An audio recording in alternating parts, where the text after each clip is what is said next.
Mason from Self-Contained Lifestyle, and it's just after Easter. Now I'm going to be doing things differently on this channel. First of all, I'm making this channel just about frugal living, nothing else. I'm creating 2 other channels for the things that I was doing besides this. So if you want to know more about that, go to my Facebook page and I will tell you all about it. But for this site, it's all about frugal living, and I'm going to be doing a daily vlog. Now, it's only going to be a 5-day week because on Saturday and Sunday, I do all my other chores. And of course, Sunday is a day of rest, so I don't work on Sunday at all.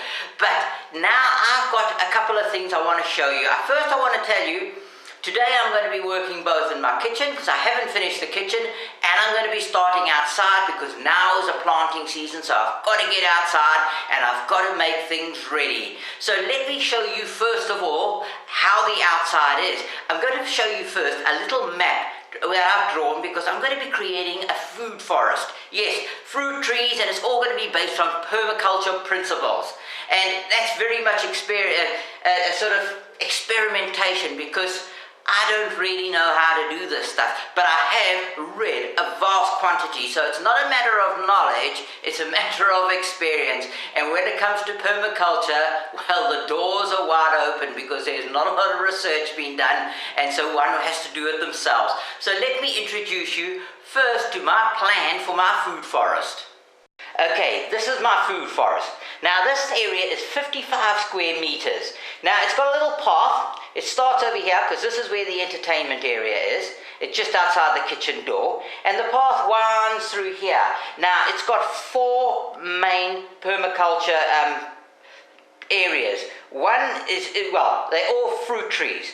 This one over here, that one over here, that one over that one. Now this is a 3-meter tree, and so is this one. And this is a 2.5-meter tree, and so is that one. Now the size is governed by the rootstock. Now I'm going to have a pond in here because I want beneficial insects and all sorts of things like frogs and stuff like that that eat a lot of harmful insects. And then I'm going to be planting fruit bushes, things like berries, blueberries and blackberries and red currants and all sorts of stuff like that, as well as comfrey that feeds the ground with nitrogen. And that is the food forest. And then just beyond this section is the vegetable garden. So let's go outside and I'll show you these areas.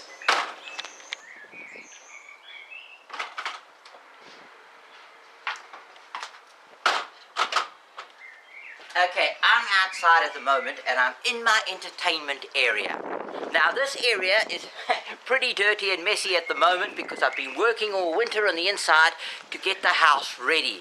So this area will probably stay a little messy. I'll probably do some tidying up. I've already done a whole lot, but the main focus is not here, but it's right behind you in the food forest and beyond that in the vegetable garden. So let's have a look at that. Well, as you can see from previous garden photos, I've already done a whole lot of cleaning up.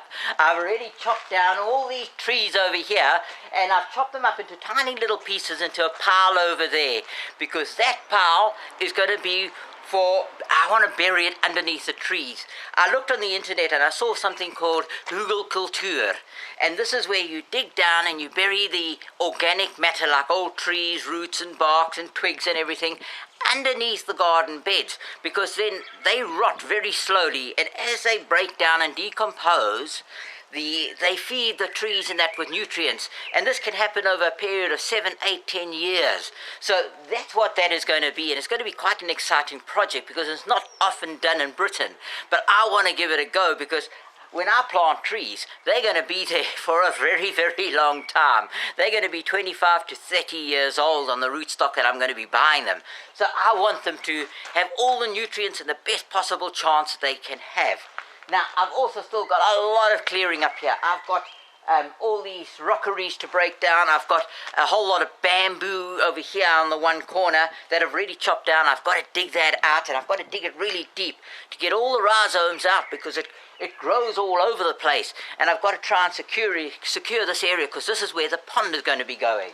And just beyond that door, that fence over there, is where I'm going to be doing the vegetable garden. Now let's go out there and have a look at the vegetable garden area. You're in for a surprise here.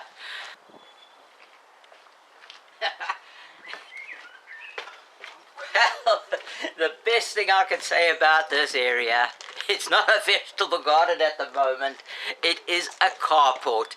Now, the work in here is a lot. In the one bed I've already chopped down a whole lot of bushes. I've got another bush over there, and all these beds around the edges. Now there's quite a lot of space, so I'll be able to get quite a few vegetables in them. I'm going to have to do a lot of digging and a lot of taking out of roots. Where the tarmac is, I'm probably just going to make raised beds on top here and use some sort of 4-foot square gardening technique to maximize this space, because quite frankly, to pull up all this is just too much work for a man that's on frugal living, that we haven't got a lot of money and we need to get stuff in the ground to start planting to feed us. So let's have a look at the beds and see what I have to do there. Well, this bed had 4 distinct bushes, some of them quite big and some of them not so big, but one of them was like a tree, and I have to dig really deep down to get all those roots out, and plus it's filled with a whole lot of bulbs.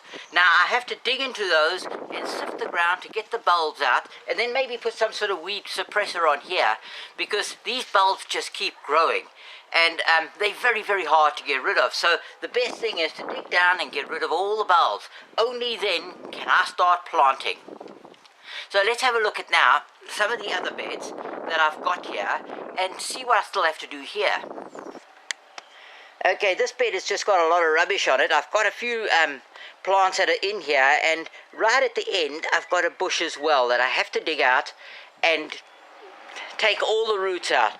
Now the other bed along the edge there is probably one of the better beds to do, but it's in the worst position because it gets quite a bit of shade, as you can see, because the sun has already come up. It'll get late afternoon sun, but that's where you'll plant the more susceptible or shade tolerant plants. So I've got a lot of work to here. So the best thing is, let me get stuck into the kitchen now, and then I'll come out into the garden.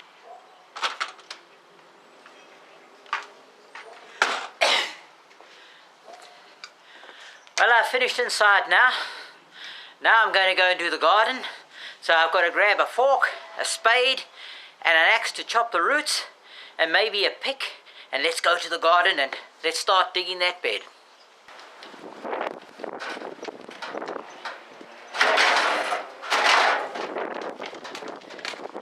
Well, I've got all my tools now. Now let's get stuck into the bed.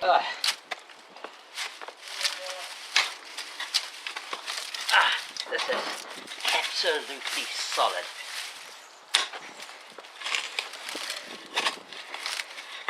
Grounded really hard. And it doesn't want to come out easy.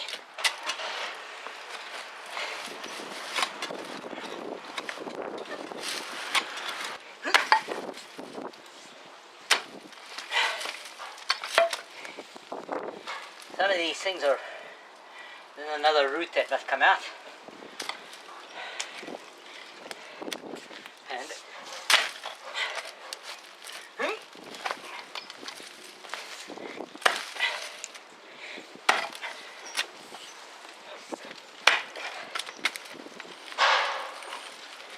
whoa, this ground is really hard here.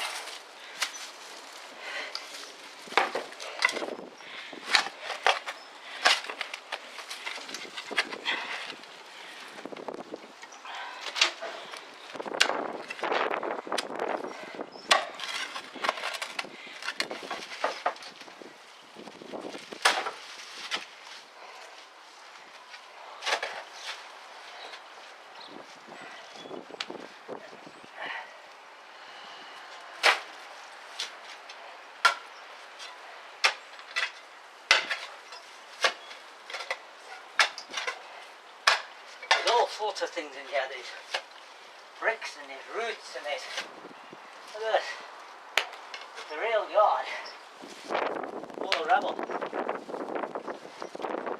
I just want to show you what I've been doing so far. I've been taking out this stump. Now it doesn't look too big, but I've had to get right under the stump, and it's been jammed up against the concrete. and there's been stones and bricks and everything around it. So this has been quite a big job to get rid of. Then the other big problem I've had are these things. And they're prolific, they're all over the place. Come, let me show you what I'm up against in the garden bed, because I've been trying to weed these out. And, oh, they come in all sorts of shapes and sizes, from tiny little ones like this to relatively large ones like this. And they seem to be prolific. And I'm busy in the garden. Let me show you quickly what I'm doing there. Okay, this is what I'm up against. As I pull them out, there's plenty of them. Now I'm throwing them away. But then, as I break up, I look into the sand, the soil. Now the soil feels quite nice. There's lots of worms and stuff. But I'm getting it out. So I have to break every little bit of the soil up to see where these roots are. Because they seem to be everywhere inside the soil. And so as I break it up, I get more and more of these seeds. Now, this piece looks okay, but you just don't know. As you dig up, you find so many more. Like you take this one, oops, sorry. You take this one, and look here. How many there are lying in this little piece of soil. And I don't want to put this stuff back in because it seems to be quite invasive. Now, I don't know what these things are called, but they're like a bulb. And they're everywhere in the soil. So I have to go now and go through the soil with an absolute fine tooth comb and make sure that I don't get any of these put back into the garden. Now, I'm bound to miss some because there's just so many.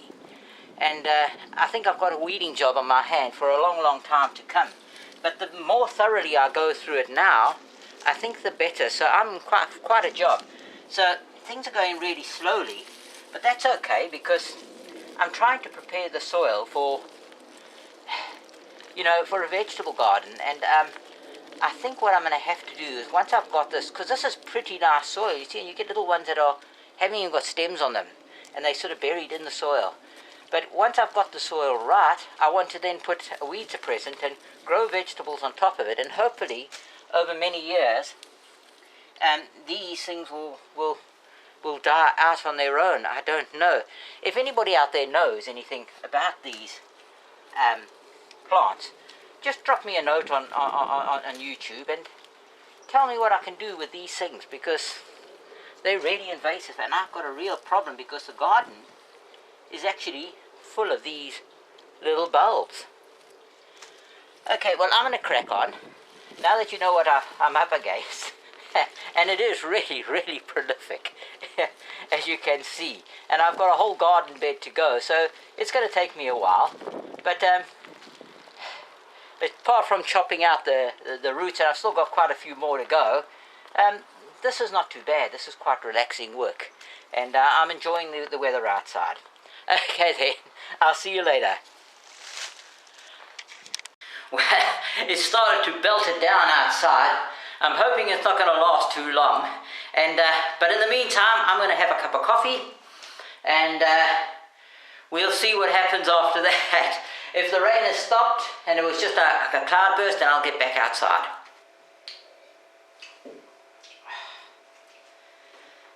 Well, that was a nice tasty cup of coffee. Now let's just see what it looks like outside. Well, the rain has stopped, the sun's come out. Now it's time to put my wellies back on and get outside and carry on in the garden. While I've been drinking my coffee, I've been reading a book. This Growing Fruit and Veg for Dummies. Very useful book, but it hasn't given me the solution to my daffodil problem. Or, well, I think it's daffodils. You know those little bulbs that I was talking about? Well, let me go outside again and let's get cracking.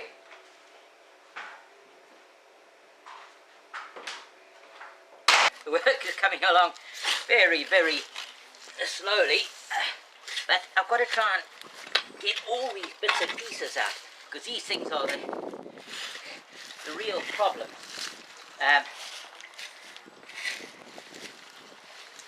Look at these. Worms here, worms over here, another one over here. Just about every spadeful or forkful that I take out, there are worms, and lots of them. So I'm thinking that this is really quite a healthy soil. Well, I've eventually managed to get this stump out of this hole. Now this was quite a big little conifer tree. It probably stood about 3 foot high, had a stump about this thick I'd sawn off before. But I've dug quite a hole to get it out. So hopefully now nothing will grow back. And now I can start filling up the hole and carrying on finishing the rest. So this is one of the big jobs done. Well, these are all the last of the stumps that I'm done for today. And this bed now is pretty much dug out. I'm going to call it a day now because I'm pretty tired and I can feel my back is giving a bit away, so I'm going to call it a day. I've dug out an enormous amount of weeds over there, and I think I'll pack up my tools now and go and get cleaned up and call it a day because the sun is low in the sky and I've had a hard day. And I'll see you tomorrow. Yes! Please subscribe!